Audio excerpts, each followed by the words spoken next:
morning, ladies and gentlemen, kings and queens. It is with much pleasure that I welcome you to this august occasion. We are gathered here this morning to officially launch the maiden edition of our Hubtel Health Awareness Month. And I will be your host for the next 2 hours. My name is Abeku Datsen. I will urge all of us to send all of our questions because there will be a Q&A session with our Head of Legal and Corporate Affairs. I'll introduce him in a bit, but send your questions into the live chat and we will ask them as the event progresses. So without wasting much time,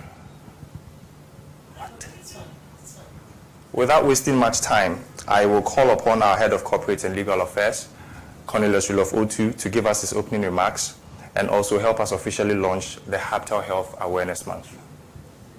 Cornelius.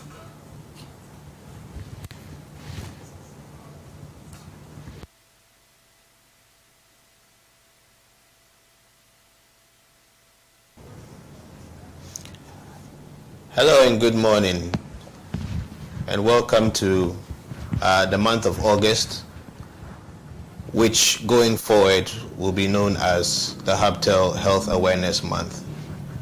So this August and every August that follows, the company Hubtel, we, the staff, are going to be very conscious and purposeful about the way we go about our health and well-being.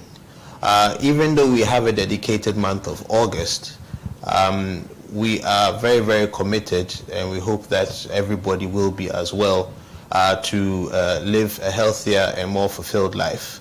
So despite that we have a singular month for health awareness, all throughout the year we will be periodically doing small health checks, if you will, to check on our well-being. These may comprise some activities or some talks, and definitely we will be soliciting views from staff to provide ideas or even topics of discussion which may help generally staff deal with the rigors of everyday working life. This month of August unfortunately came about due to some tumultuous events that we have suffered during the year. And as we embark upon our healthy journey going forward, we remember our late colleagues, Nanaya Konedi Forsen and Gilbert Nkansa, who we strongly believed if we had a better and healthier lifestyle, they may still be with us. So even though these events have come out of tragedy, they are geared towards us having a more fulfilled and longer life, a healthier life. So situations such as the one I had this morning when I was panting, when I got to the top of the stairs, hopefully all of this will go away once I am enlightened about how to improve my living life and my diet and my stress management and all these things that we'll hear about during this month. In addition to some of the activities which will be discussed by Abeku, we will also be reassessing our health insurance in-house. We have a team which is currently working vigorously to ensure that we get the best health deal and value for money. And so at a later time during this month, there will be some views which will be solicited when we roll out our new health insurance plan.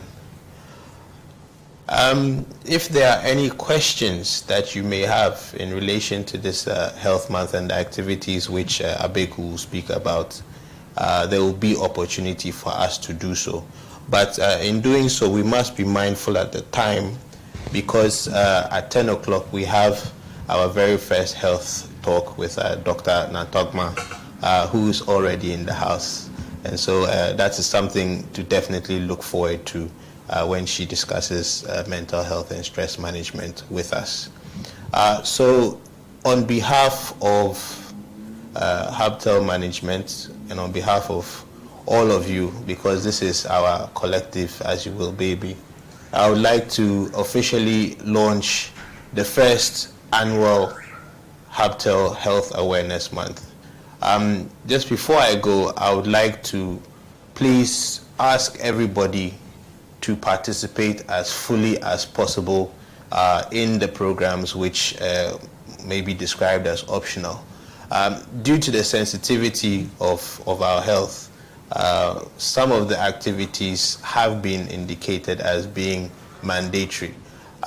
We should not see this as something that is a bother to us, but rather as something that is essential for all of us. And I think that despite it being mandatory for health checks, we should embrace the opportunity and have our finger on the pulse of our own bodies to ensure that we have that longer, more lively, fulfilled life.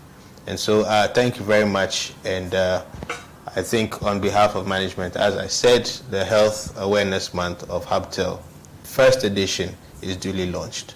Thank you.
So, thank you, Cornelius, for that speech.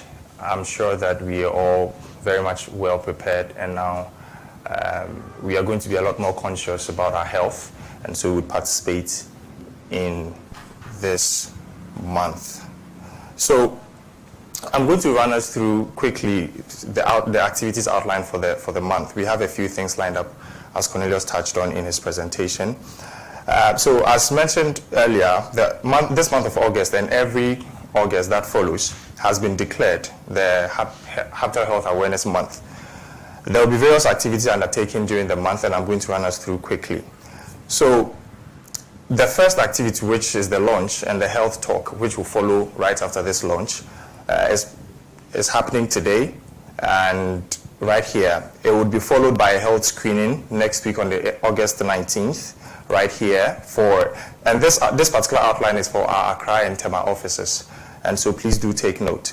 The health screening will be happening on the 19th of August right here at the Hubtel office inside Kokomlimli. There will be fun games a day after the health screening at the Aviation Social Center. It's optional, but we entreat everybody to make it because it's going to be fun. We're going to have fun games as well. And then there will be another health talk on nutrition and diet right here in the Hubtel office in Kokomlimli as well. And then on the 31st of August, we will crown all of the ceremony with the National Health Insurance registration. So, and for our zonal activities as well, for our offices in Kumasi, Takrady, Koforidua, and Cape Coast, this is for you. So, the health screening, we are still finalizing the dates for that, but it will definitely be within the week of 22nd and then 26th of August. There are selected service providers, and they will be communicated duly to all of us. Another health talk would happen on the 26th for our zonal offices as well, right here in the Hubtel office, but it will be streamed online just as we're doing now for all of our benefits. And for the National Health Registration for our Kumasi, Takrady, Koforidua, and Cape Coast offices, we would communicate those dates with you as well. So today's health talk at about 10 a.m., a little about after 10 a.m., we would have a health talk on stress management and mental health with Dr. Salamatu pretty shortly. And then the health screening, which we have dubbed the Nanaya K-Forsen Health Screening, would happen on the 19th August, as mentioned earlier. The fun games would happen at the Aviation Social Center, just as mentioned, on the 20th of August from 9 a.m. There would be activities such as soccer. So Thursday night football fans, this is for us, and also the ladies, you're welcome. There will be table tennis, tug of fun. There will be sack race, lime and spoon, basketball, volleyball, ludu, owari, and dummy. And now this is the interesting part of it. We are family. We are an interesting family here. But on that day, we would be competing amongst ourselves, competing in a fun way. And so we have 4 teams, which is made up of all of the various departments. So Team Yellow comprises of major accounts and user experience. Team Red, engineering, infrastructure, and products. Team Teal, e-commerce and commercial. And Team Blue, internal affairs, finance, and corporate affairs. So the heads of departments, please get together and organize your teams for that amazing fun games on the 20th of August. The next health talk would be on diet and nutrition, again, right here in the Hubtel office on the 26th of August, and it will be live streamed just as we're doing now. And to crown it all up, we would have the registration of a national health insurance card for those who do not have it. For those who have it and want to renew, you can dial the short code *929# and then follow the prompt. You can do that at any time. But for those who do not have it at all, there will be a registration on the 31st of August right here in the Hubtel office. Our facilities manager, Henry, shared some forms out. So if you filled that form indicating that you do not have the card, then please make yourself available for that.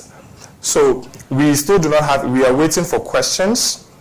We're waiting for questions in the live chat to ask. So if you have your questions, please put them in, and then we will take them pretty shortly. But the next thing that we have would be the health talk with Dr. Salamatu in 10 minutes. But we are going to take your questions. We are going to wait for some time and take your questions before we dive into the health talk. Thank you very much.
Okay, so we have a few questions here which we're going to answer them. So the first question is, Patrick is asking, what went into the selection of the teams? Patrick, so it was a random selection. We wanted to just improve team bonding, and so if you look at the listing, you'd see that it's major accounts and then user experience. I don't think there's too much of a, when it comes to cross-functional work,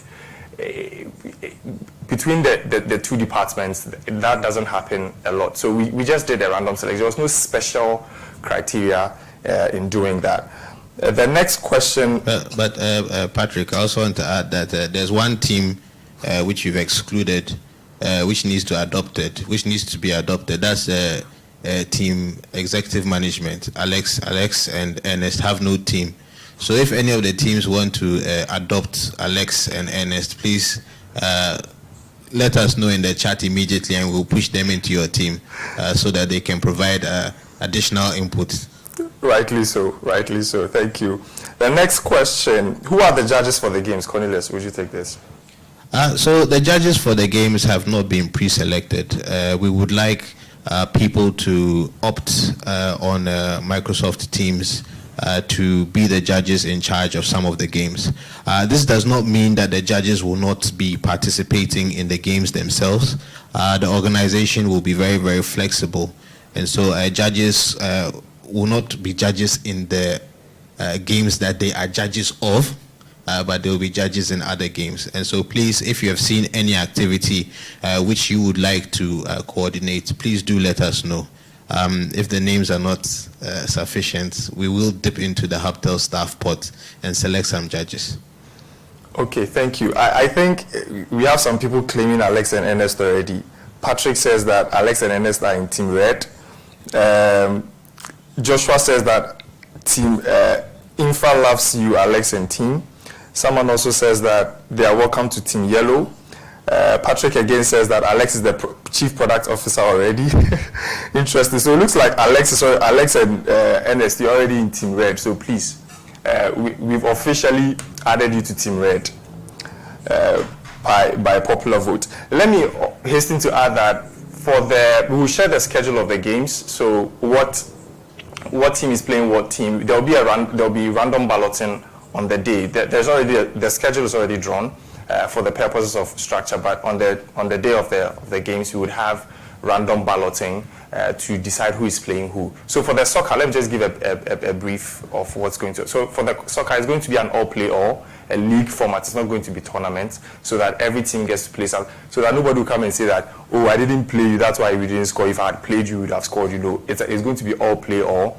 The team with the most points would win the league. So that would be it for now. Cornelius, anything to add? Just that participation is key. We must remember that we are getting out to Aviation Social Center mainly to stretch our legs, to sweat a bit, and just generally to exercise. I mean, some of the bodies are very, very stiff. And so exercising them is key. And also, the ladies, please, we encourage massive participation from your side. So the fact that we are playing soccer doesn't mean that you're not coming. There will be volleyball, there will be basketball, there will be lineman race. And in fact, basketball will be a mixed gender game. So we encourage all of you to come and participate in the games as well. So I think that's all for the questions or the Q&A session now. We would officially bring the launch of the Hubtel Health Awareness Month to a close, and we would say thank you all for joining us. Please stay. We have about an hour with Dr. Salama to take us through the health talk on stress management and mental health. Thank you very much. Thank you.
Welcome back again, familiar face. Thank you for staying. So, as I mentioned earlier during the launch of the Hubtel Health Awareness Month, our next session is a mental health talk with Dr. Salamatu. So she's going to speak on stress management and mental health. I'm sure we all understand the importance of having our mental health in check as corporate people working in an ambitious company as Hubtel. And so I wouldn't like to speak much. My only duty here is to urge you to drop your questions.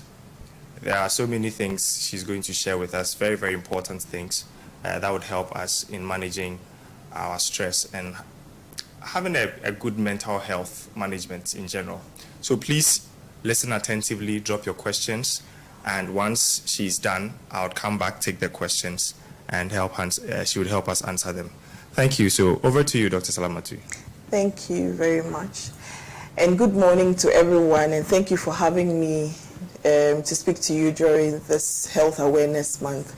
I think it's a good initiative, and it is what the Ministry of Health and even the Ghana Health Service is working towards, ensuring that within corporate environments, health is incorporated into what they do.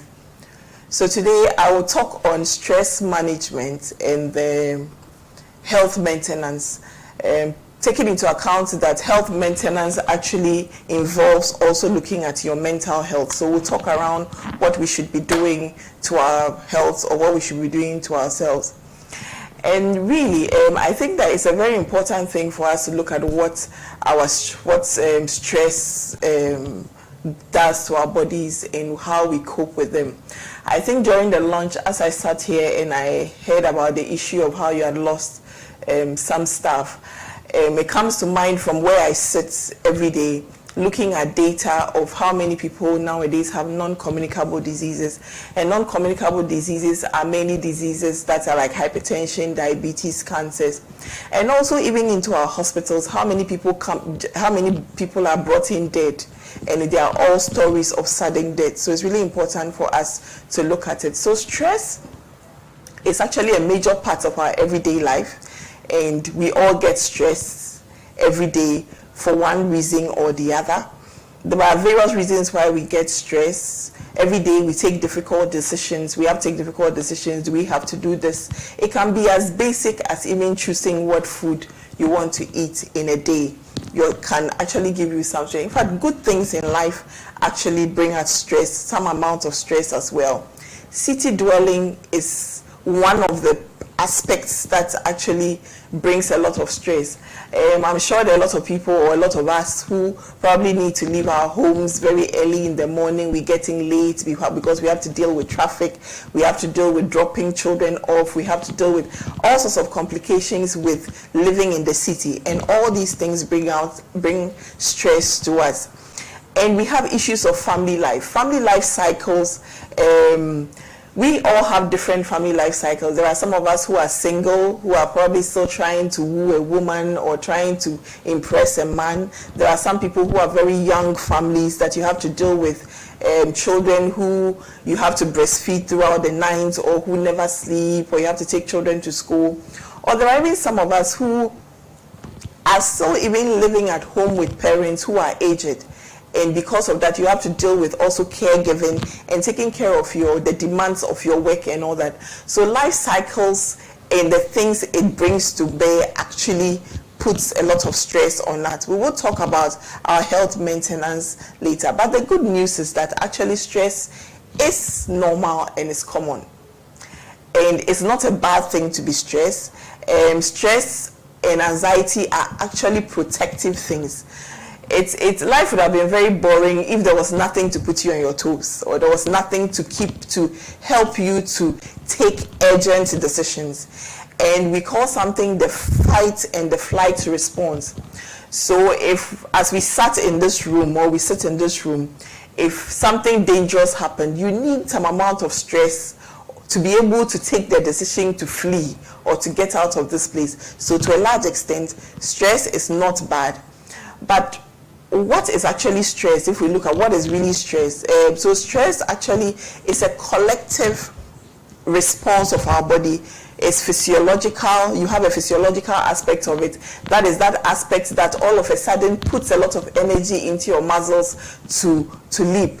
And that is why when you find yourself in a dangerous environment, sometimes after the passing of the particular situation, you hear people say, I never knew that so and so could run that fast. I never knew you could jump over that hurdle. It's your body receiving enough response, physiologic response, to be able to leap over a wall which you couldn't have done on a normal day. It has emotional impact on us, how we respond to it, how we look at it, how we analyze whatever situation is going on is part of what stress is, and then the behavior that comes with stress. So we realize that even as we work with each other, people respond to stress differently. I realize that sometimes of the year, or sometimes of the day, there are some people who smile more, they smile less when there's a lot of stress or when there are other activities. So it influences our behavior and also our cognitive reaction. So cognitive reaction is what your brain is being fed with, how your brain is interpreting whatever is going on. So stress actually results, we say you are stressed when the demands of the environment are greater than your individual perceived coping resources. What I mean is that when there's a situation that's supposed to be stressful, and let's say that you had to pay for something, as soon as you can figure out how to get the money to pay for it, the stress goes away. Let's say you had to meet a deadline. As soon as you figure out how to put time together or plan how to execute it, the stress is less. So you are really stressed when what the demand of the environment is giving you is greater than what you feel your resources or what your reachable resources can or cannot do in the particular situation. I mentioned already that it is actually a natural and adaptive response, and it serves as a protective function. In moderate levels, stress is actually good. Stress that gives health problems is high levels of stress and chronic stress. When we say chronic stress, that means that you are stressed constantly over a long period of time. Then we say that this is actually stress that is not healthy for you to deal with. So what really causes stress? Situations that have strong demand. So situations that put you on edge. You wake up in the morning and you have to deal with several things before you come to work. Sometimes situations that are imminent. There are times that you know that you are going for an interview, and you know before you cross the hurdle to get that promotion or to be able to get to that next level, you need to be able to go through that interview. So the thought of that interview brings you a lot of stress. But even though you know that it is something that has to take place, life transitions. It is excellent when you can write an exam and pass. It is excellent to have a promotion. It's excellent to be able to buy a car. It's excellent to build a house. But even the thought of the fact that, oh, now I have a car, or the thought of the fact that, oh, now I have a house, moving into that house can be stressful, even though it's an exciting experience. Being able to get into that new position that brings you different and diverse responsibilities can actually bring you stress. Sometimes timing of things in life can actually bring you stress. You feel that this has to happen, but you just wish it happened last week. You just wish that this particular situation was just a little bit, maybe the time that you were on leave. If this had happened, it would have been easier. And sometimes ambiguity. You are not really sure what the outcomes of a situation is. I would say for a lot of women, the most difficult, one of the most stressful things to them is pregnancy and the expectations of having a baby and the things that can come with it and all that. And sometimes whether you can control the situation. When you don't have controls, it can bring you a lot of stress. So you wake up in the morning, you come to work, you are not really too sure what the schedule is for the day and all that. It can bring a lot of stress. Or even sometimes ill health. you are ill, you are not sure what next steps are coming, can bring you a lot of stress. What puts people what puts people at risk of being stressed? We spoke about the fact that when you know that you have enough resources to meet that demand, the stress is less. But there are some people that are even more at risk, or certain situations that put you at risk of being stressed. And one of them is background. We all take decisions based on what we have experienced, where we are coming from, how we have learned how to deal with issues. There are some people who have never had a successful argument in their whole life. If you know that, as for me, when you argue with me, you can't win. When someone confronts you with an argument, you know how to put it across. And it doesn't become so. Our background or where we are coming from actually determines whether we get stressed about a particular situation or not. When you know that this venture I am going to, if I do fail, as for a roof over my head, it doesn't matter, or I will get a roof over my head, the stress is less. Your social support, or which kind of friends you have. If you know that I can borrow, there's a place or an avenue for me to borrow money from for a particular venture, your stress is less. If you know that there are friends to share some pain with or some experiences with, it is easier for you to deal with stress. Your financial situation, for obvious reasons, actually decides whether you are stressed about certain situations or not. If you know you don't have the financial muscle to go into certain ventures and all that, it will put you under stress. Your health and emotional background. Some people have some let's say even family history of one illness or the other, or some chronic conditions that predisposes them to stress and all that. The community in which you live in and many other factors can increase your risk of getting stressed. How do we really know that at this point we are stressed? Because you have to know that you are stressed to be able to know that you need help, or to be able to know that I need to do something about it. So moderate stress helps you focus your attention. As soon as you have an exam or you have a deadline, you realize that the way your brain works sharp, in fact, you don't even sleep. The sleep doesn't come because those are the stress responses. You just realize that your alertness is better than before, your concentration is better. So moderate stress gives us all these advantages, and we take short-term decisions, we take very quick decisions. Our decision making is better. And then with short-term memory, we realize that we can remember a lot of things. But as soon as your stress is going beyond where it should be, you have high levels of stress. You realize that it leads to a variety of emotional disturbances. You are irritable when you come into work. Even someone saying, "Hey, good morning," it looks as if your hair is so what? The person hasn't finished the sentence. You are so upset. The least thing, you are hitting back at somebody because your stress levels are beyond your coping mechanisms, and you have to realize that there's something going wrong.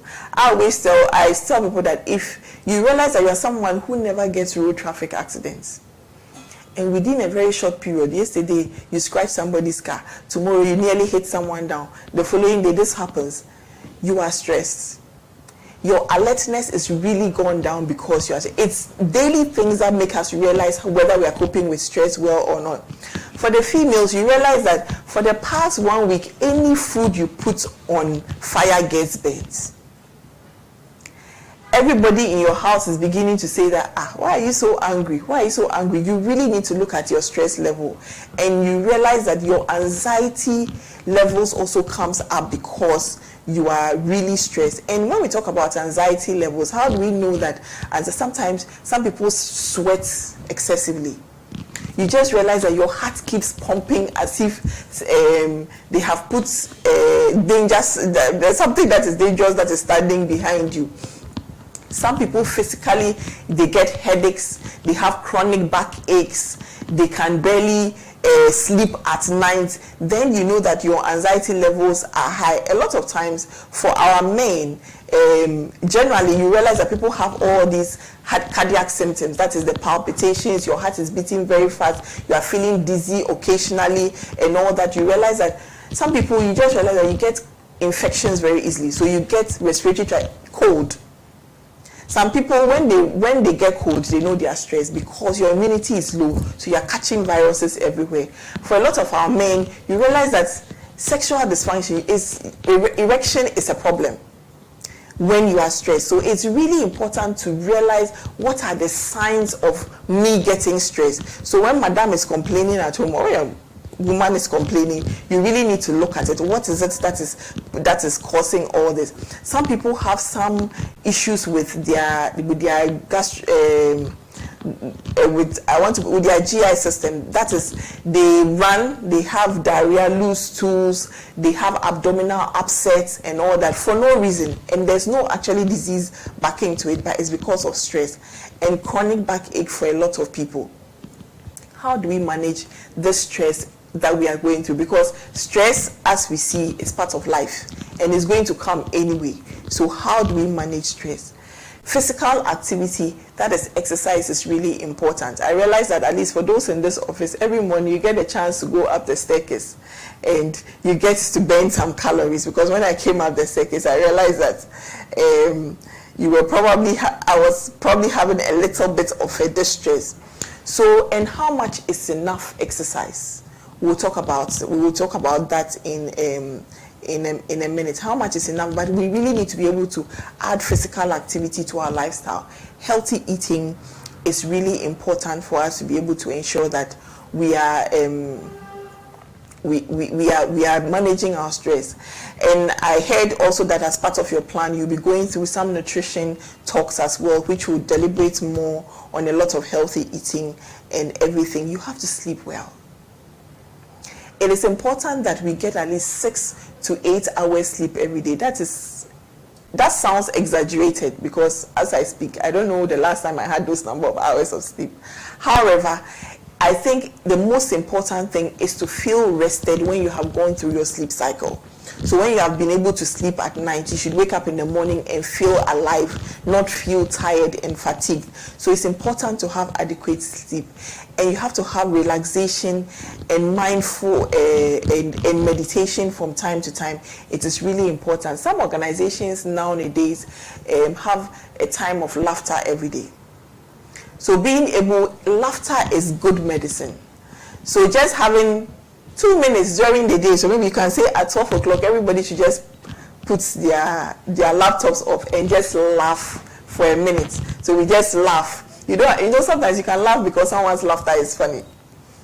Just laugh. I mean, it doesn't have to be for a reason, but it helps your brain to rewind. It helps your brain to say that, oh, this life, there's really no big deal, even though there's a big deal.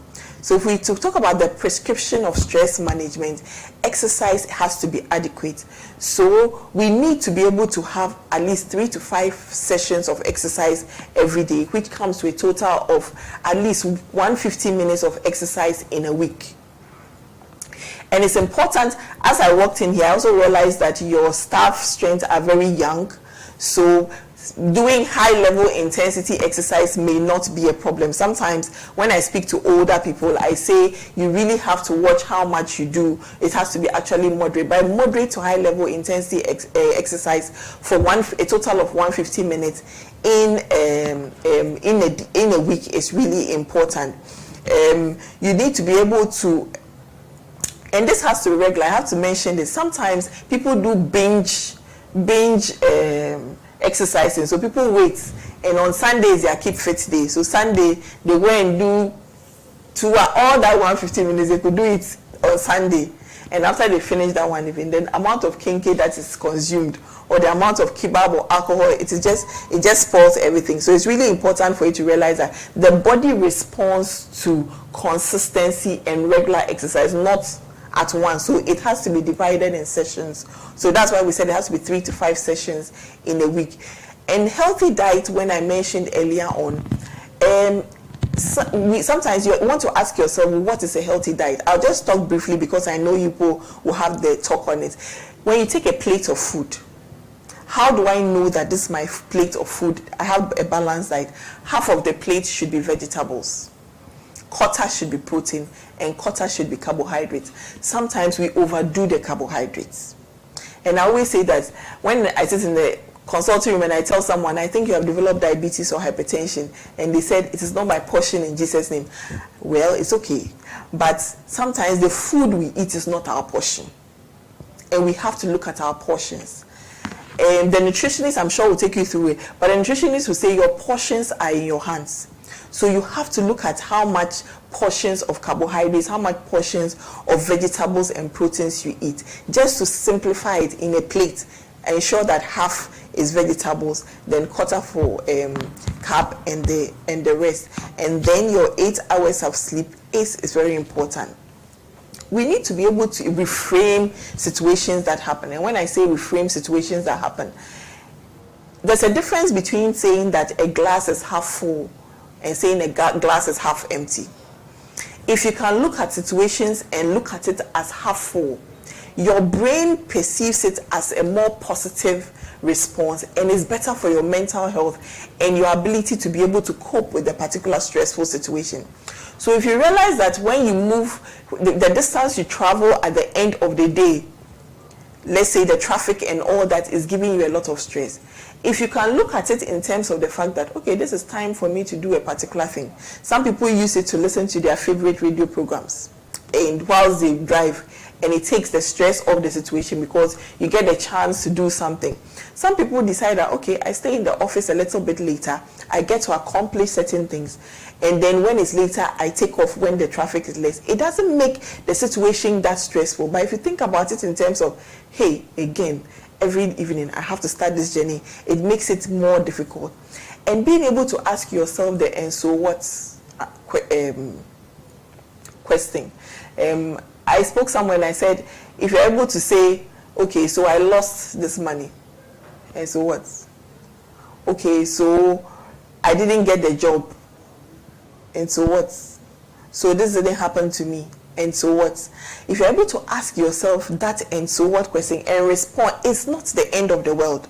You are reframing the situation and being able to take charge of what is going on, and that is very important for your mental health and how you take control.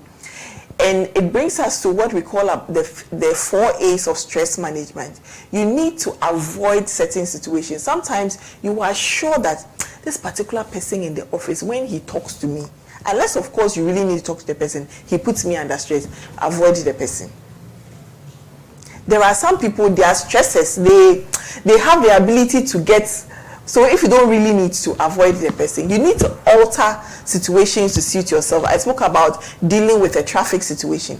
How do you alter that situation to really suit you and to make it easy? You adapt certain coping mechanisms as well to be able to look. There are some situations, yes, you can adapt around it. There are some people who can say, oh, when I get to the office, this particular situation gets me angry. So because of that, now I'll look at it in a different way. It just makes it easier for you to cope with it.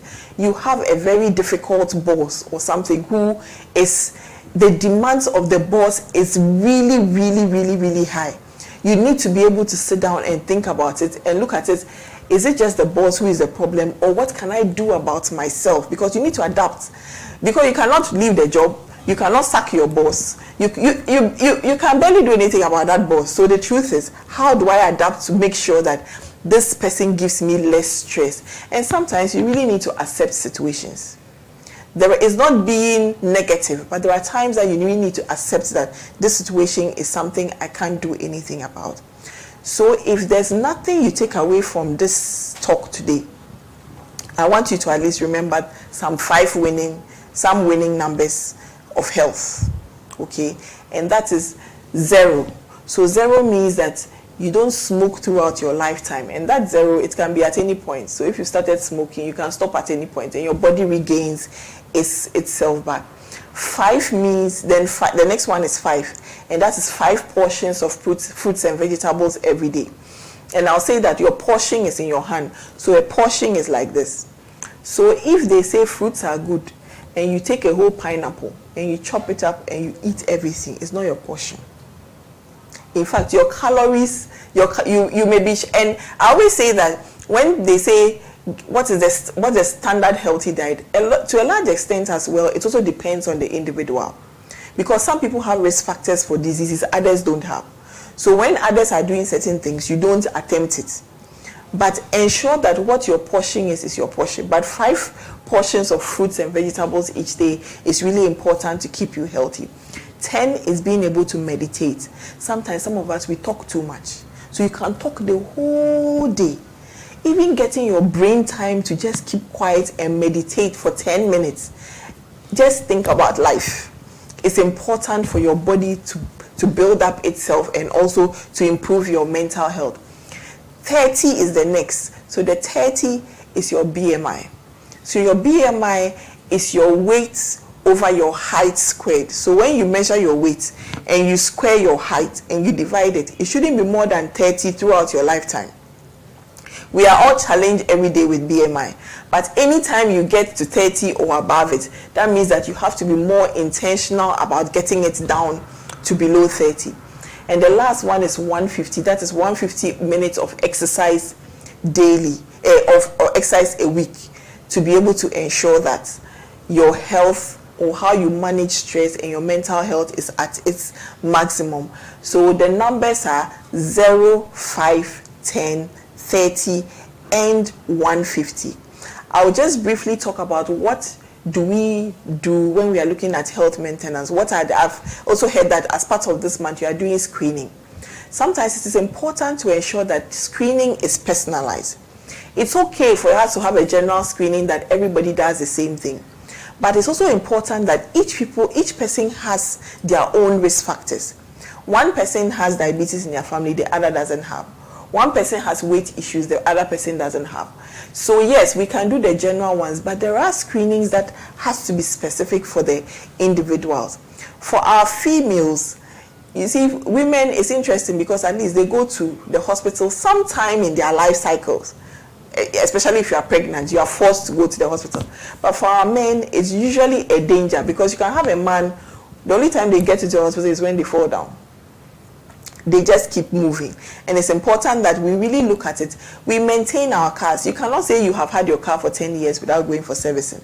How do you proudly say, yeah, I don't go to the hospital. I haven't been to the hospital for so and so number of years. It's actually not a title. So for the women, I'll go through what you should be checking up. So one of the things that our women should be checking up is their cervix, the health of their cervix. The cervix is the lower part of the womb, and that is exposed somehow to the environment, and it's important to screen from time to time to ensure that you are not developing one of the commonest cancers among females, which is cervical cancer. So by the time you are aged 21 to 29, you should have started your screening cycles. So you should do a pap smear, which will help you to be able to tell whether you have cancer cells, and every 3 years. And then from 30 to 65, the test should actually be done based on every 5 years, based on the decision of the previous test. I must also state that it's either you start the screening between the ages of 21 to 29 or 3 years after you are sexually active. Some of our ladies have been sexually active very early in life. So if you have been sexually active from the age of 12, from the age of 15, your time of starting is usually interesting. When we have had research done in some parts of Ghana that for that particular region, the average time of young girls being sexually active was even 9. So it's something that we should look at. And sometimes people don't tell their stories. It's not just consensual sex, but things go on. And it's important to be able to have sexually transmitted infection screen, especially for chlamydia and gonorrhea, because of the risk it has to fertility and also to unborn babies when the woman is infected with this and it is not treated in the right time.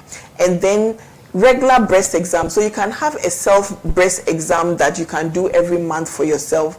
Just put your hand behind your head and palpate around your breast, and then the other way around, to be able to see, because it's your own breast, you're able to tell when there are changes. So it's really important to be able to look at that. Then you can go ahead and do a mammogram. By the age of 33, you can start doing yearly to 2 years mammogram.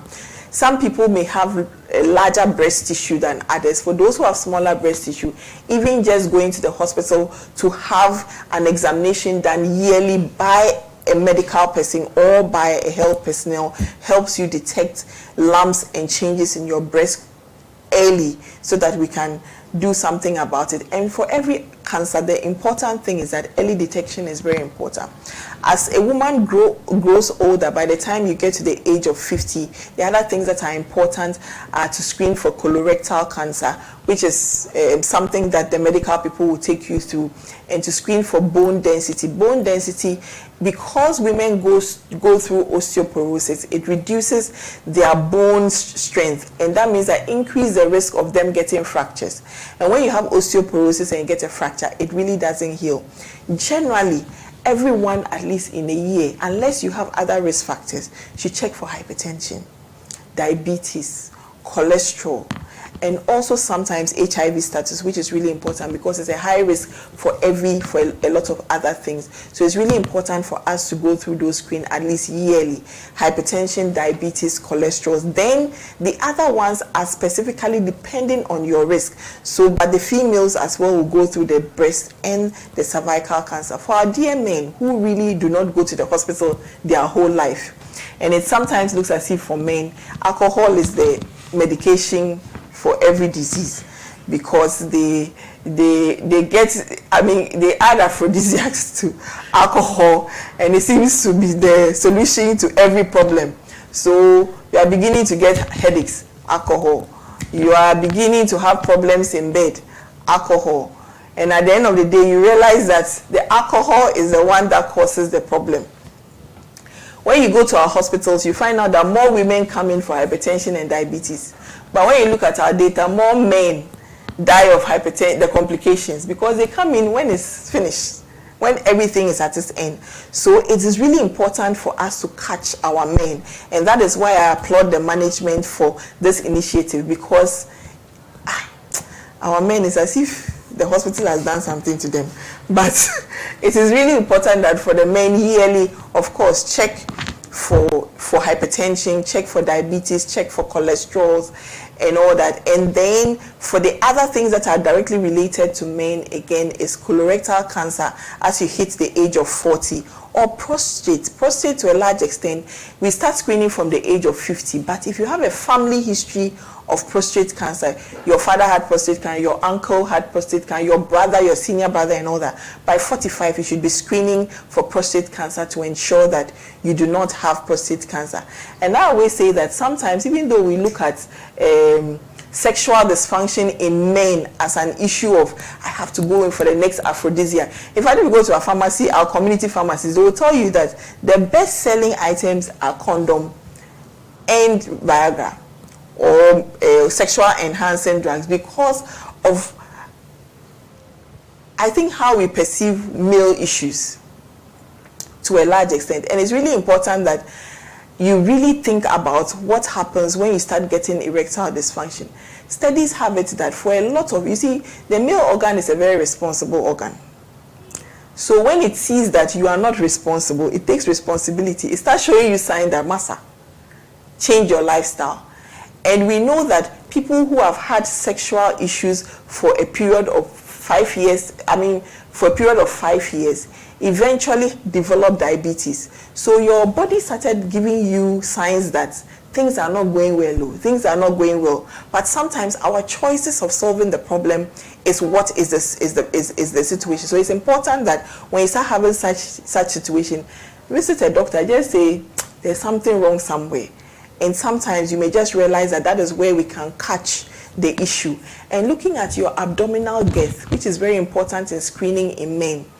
You see, when your stomach starts getting, when you put a tape measure around your navel and you see that it's getting bigger and bigger, it actually shows sexual function.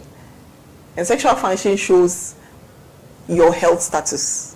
So it's a very important indicator, and I think that we really have to look at all these screening issues. Please, the men, don't avoid the hospital. It's really important for you to have at least a yearly screen of these things. I think I'll stop here for any questions. Thank you.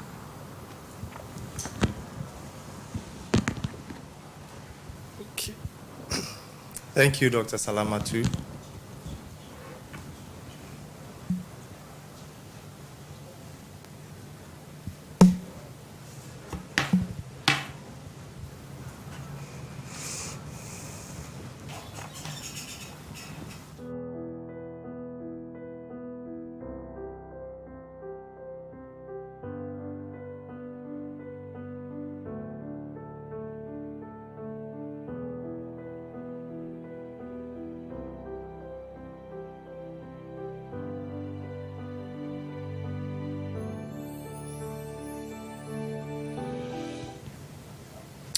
Thank you very much, Dr. Salamatu. That was a very insightful session.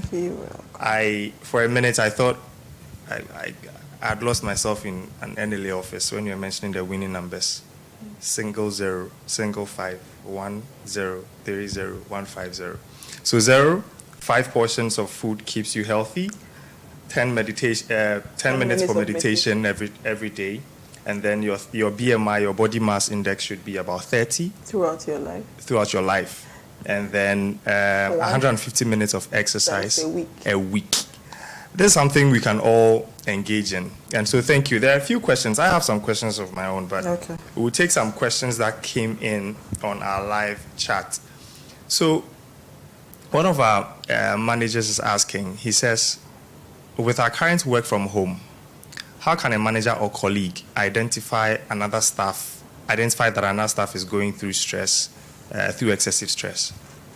So that's a challenge with working from home now. Sometimes the support is a little bit poor, and which means that you have to identify the fact that I am not coping well, so that you can share. Because if you are in the office, you can tell this person is changing, this person, and reach out to the person.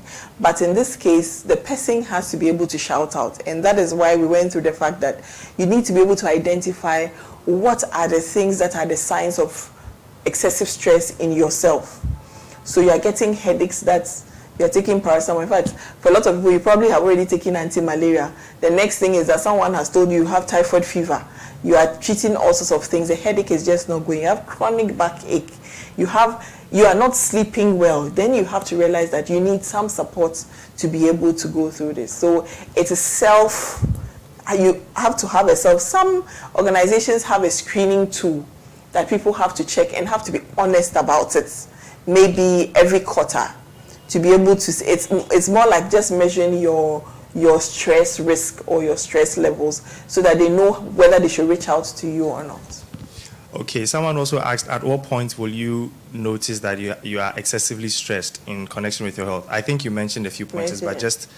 Yes, so to add to that, I also mentioned the fact that sometimes frequent accidents are some things you should take note of. In females, a lot of times it is who cook a lot. Maybe I will not just say generally people, but who cook a lot.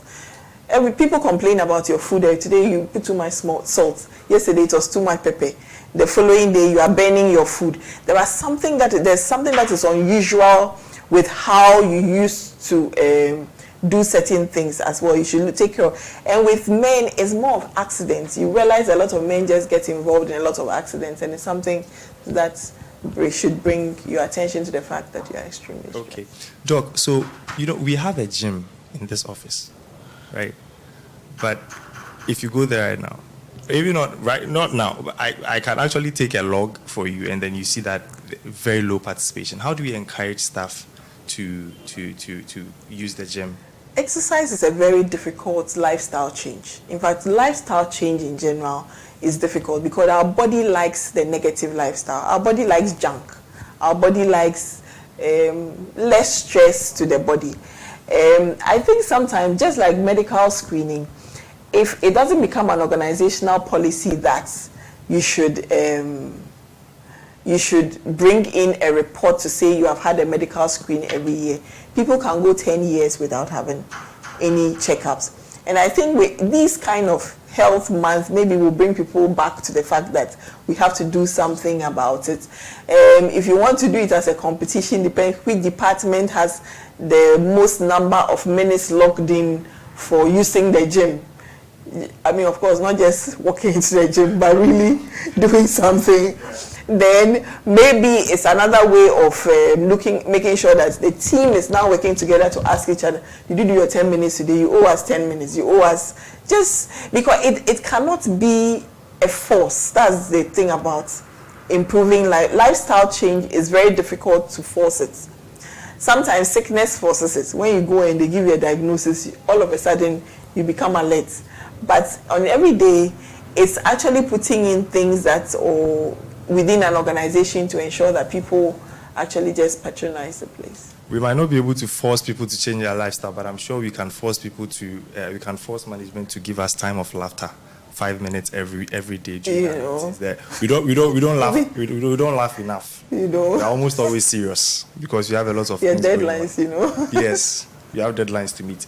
Doc, you mentioned something about the belly and around the navel area. If you measure it and it's increasing, then it means that it's an indication of your health. Yeah. Can you?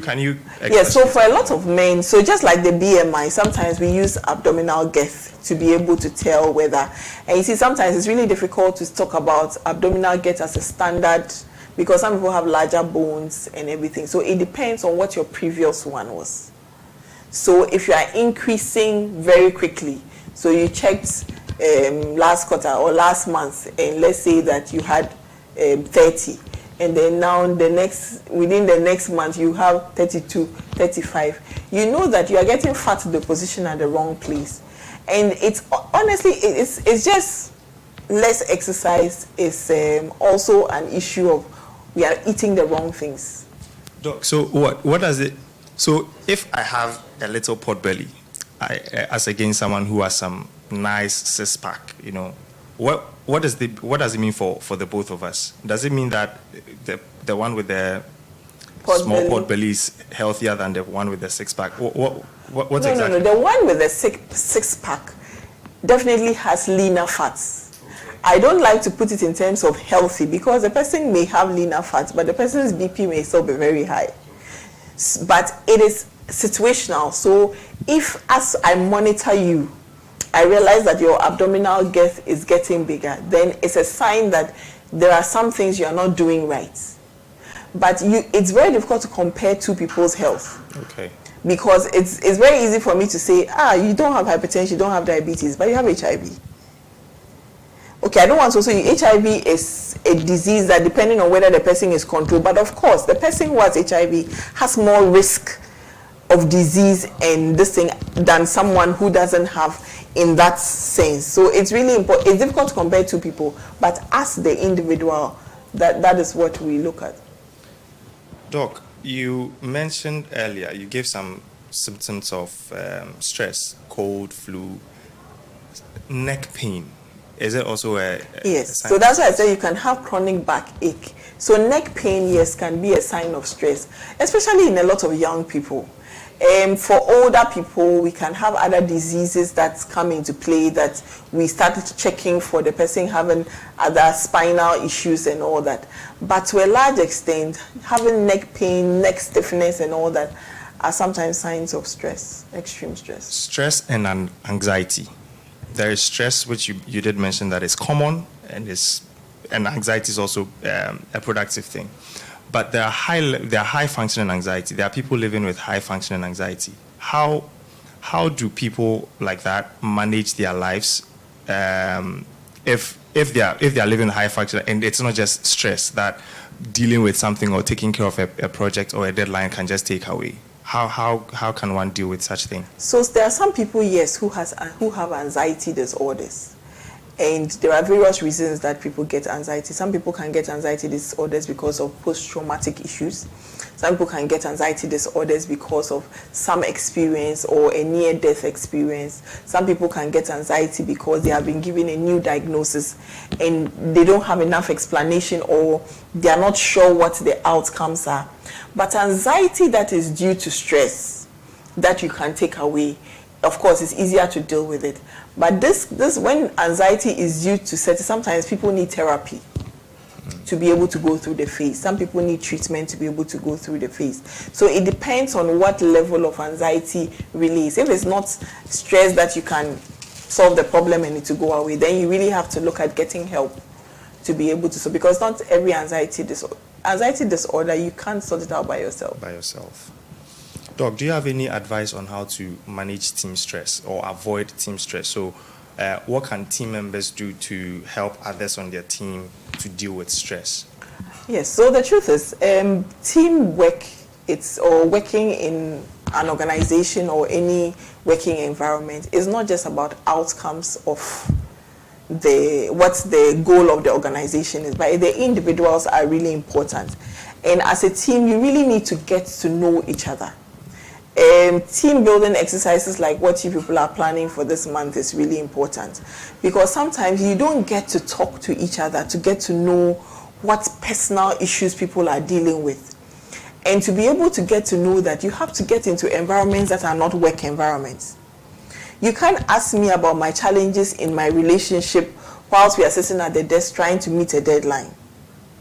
But you can ask me about that if maybe you walked me down the stairs after we closed, or if maybe we met somewhere else of this environment where we are not thinking about this. So it's creating opportunities that get people to look at things in a social manner than just work targets. It helps the team to be team building exercise, to be able to realize that, oh, this person is dealing with this person is dealing with this. Because sometimes we just take it for granted that the fact that people get up in the morning, come to work, being able to smile, everything is okay. But you never really know the person who was diagnosed of hypertension or diabetes last week. You don't know whose mother is really ill. You don't know who has to manage taking some loved one to the hospital for chemotherapy, who is dealing with them saying that a loved one is dying or something. It's a difficult blend. So it's being able to look at people as holistic persons, and not just in terms of the fact that they have to give you results. Right. Thank you very much. Another question here, someone says, is there any special instrument in measuring stress levels?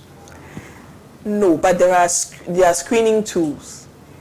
And screening tools are just questings to be able to, so when you go through the questing, we are able to score and say that your stress may be above this, or your stress may be something that you need time and everything. And you see, stress, measuring the level of stress sometimes depends on you yourself. You have to know your body and know that I am not coping well anymore. Right. Because if you are not sleeping at night, I wouldn't know that. Or the next person within your organization wouldn't know that. You have to be able to speak out that I'm not coping well. And sometimes in organizations, that's why actually we are supposed to have a psychologist in an organization that people can just walk to and say, in fact, this person that sits in front of me every day, the head, I don't like seeing the head. It helps to be able to cope better. We would have to start that by creating a safe space for that before the psychologist will go and... Anyways, is there another question? What's the required minutes to get up and stretch out whilst working? Stretch out whilst working. So yes, that's a good question. It's really important sometimes, especially if you are doing a sedentary kind of job, to occasionally... it's not really time, but it is the fact that you give it time. It's not how long you do it. Maybe I should put it, it's the fact that you give it time. So if you decide that for those sitting here, you just even get up and walk to the staircase, come back, walk, do some 2 strokes, twist your back here and there and all that, just for your body to know that it is still alive. It's not because you cannot say that, okay, let's do 10 minutes or the least. No amount of exercise or stretching is actually small. Every amount is significant, and that is why when they talk about calculating your step, every step is important during the day. Talking about stretching for back to, manage your back, is there a good sitting posture to manage spinal issues, or that can cause spinal issues? Oh yes, I think the best sitting posture is being able to sit upright. And we develop bad sitting postures over time. You have to be conscious about it. Sometimes the chairs we use just help us to be bad posture, put ourselves in a bad posture. But you have to be conscious about the fact that your spine is important and you have to keep sitting up. You see, all of a sudden I'm sitting up. I'm conscious about it, so you have to be conscious about it. during we have periodic events where we serve alcohol as a team, as you know. Should this be done? Should we take it out completely? Should we moderate it? And if it's moderated, do you have any suggestions as to how to achieve this? So there's nothing wrong with taking alcohol. As you realize, when I gave the 5 winning numbers, I didn't talk about alcohol. That's why, because alcohol is a very dicey place, and the most important thing is to do it in moderation. Okay. Because it is excessive alcohol intake puts strain on the liver and other organs of the body to bring this. But if you're having an occasion, I don't think everybody gets drunk to stupor, and I mean it's not. Yes, and so it's not. And sometimes they say, when you meet patients in the clinic, they say, oh, I drink occasionally, and when you ask, occasionally, oh, every evening. So the occasionally becomes too frequent. So the question is, what is occasionally, and how much of alcohol are you taking? What type of alcohol? Because if you are taking very hard liquor, and someone says, oh, I don't drink much, I just take 2 shots every evening, that adds up to a lot. So it does. There was a meme on social media. Someone said, my therapist said I should take 1 glass of wine. And the size of the glass. Exactly. So yeah, so context is key. Doc, do you think that having a gym instructor would improve participation at the gym in any way? You see, having a gym instructor is good, but a gym instructor cannot carry you to the gym. And I know people who have tried different methods. You know how you buy gym equipment in your house and you realize that you are not disciplined enough to use them. Yeah. So you go and register at the gym, and it looks as if even driving there becomes a problem because you always find another. So you now get a personal gym instructor to knock on your door and say, I've come. So actually, to a large extent, it still needs discipline. Gym instructor may help some people, but may not help everyone. So we have to look at it in everybody's context. Yeah. Doc, I missed a comment here. It's not a question actually, but the person said on your comments on men not going to the hospital, someone said the hospital staff are also a source of stress. Majority are not friendly at all. They add to your problems when you visit the hospital. Extremely true. And when you are not sick to your patient's level, when you are sick, you know you need help. So your patient, you feel like whatever it is, I'll cope with whatever is going on. It is true. But to a large extent, I think once a year, just coping with, we are trying to look at those aspects as well. And now the truth is, for all our hospitals, at least within Greater Accra region, we have what we call the wellness centers or the wellness clinics. So there are clinics you don't queue. You're just going to check your vitals and stuff and get some counseling and then walk out. They usually don't have queues there and stuff like that. So we can take advantage of that. So when you go there, so it depends. When they see some things that are risk factors, then they'll refer you to see a doctor and all that. So there are times you wake up. I experience that quite often. I wake up and I'm just stressed. I wake up, get my feet off the bed, and the first thing I feel is stressed. What causes that? Is it your activities from previous nights? Is it your thoughts? What exactly causes that? I think it's sometimes a sign of poor sleep. Even after you have had 8 hours of sleep? Yes, you haven't slept. There are times that people sleep, but they really don't sleep. People sleep, they have nightmares, they are fighting in the sleep. Their posture, they wake up with very bad neck pain, and you didn't sleep well.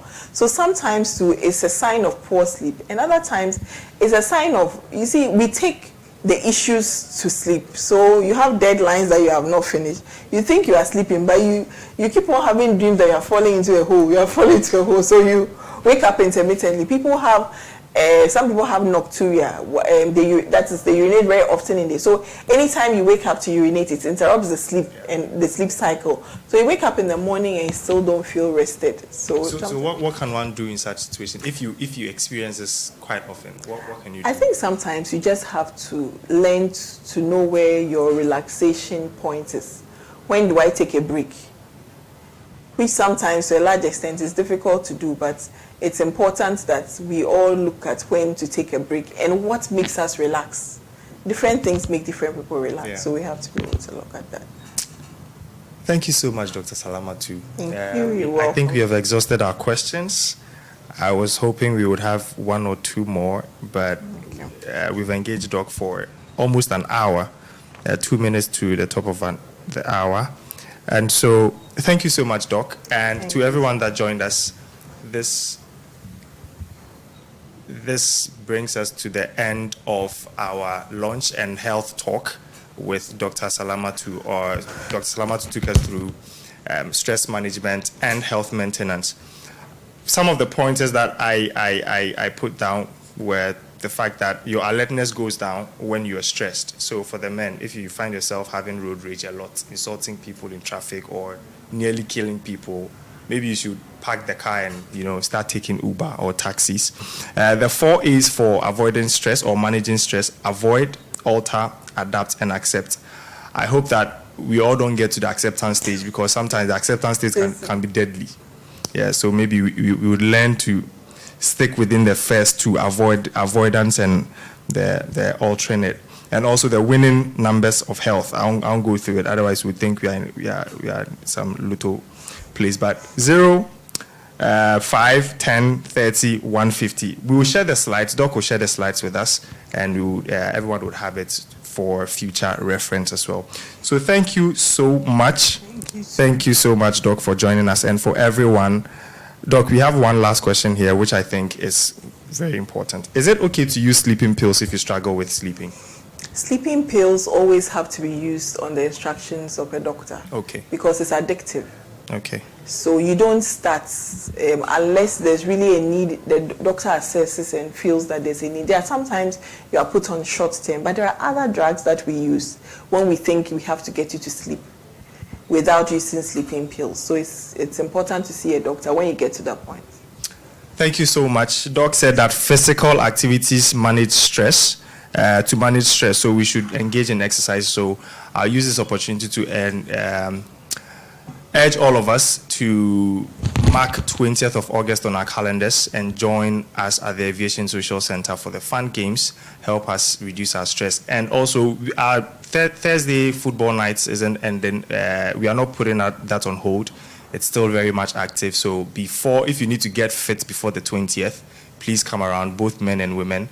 Let's come around and have fun whilst we also keep our health in check. Thank you so much, and I have been your host for the day. Goodbye.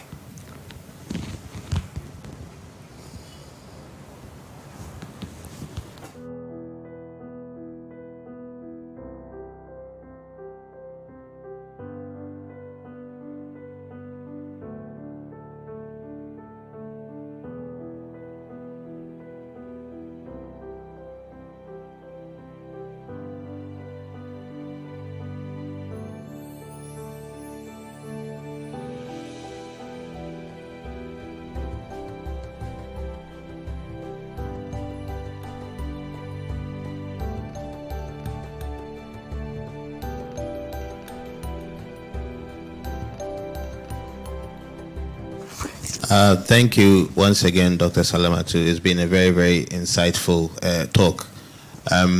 We're happy to say that when you mentioned health screening and said it must be personalized to be effective, we're happy to say that we have an arrangement whereby once the comprehensive tests are done, which it does include a pap smear and prostate, if there are any issues that arise, we have spoken with our health service provider, who will get in contact directly with the person, and additional funds will be available for anybody who needs additional care.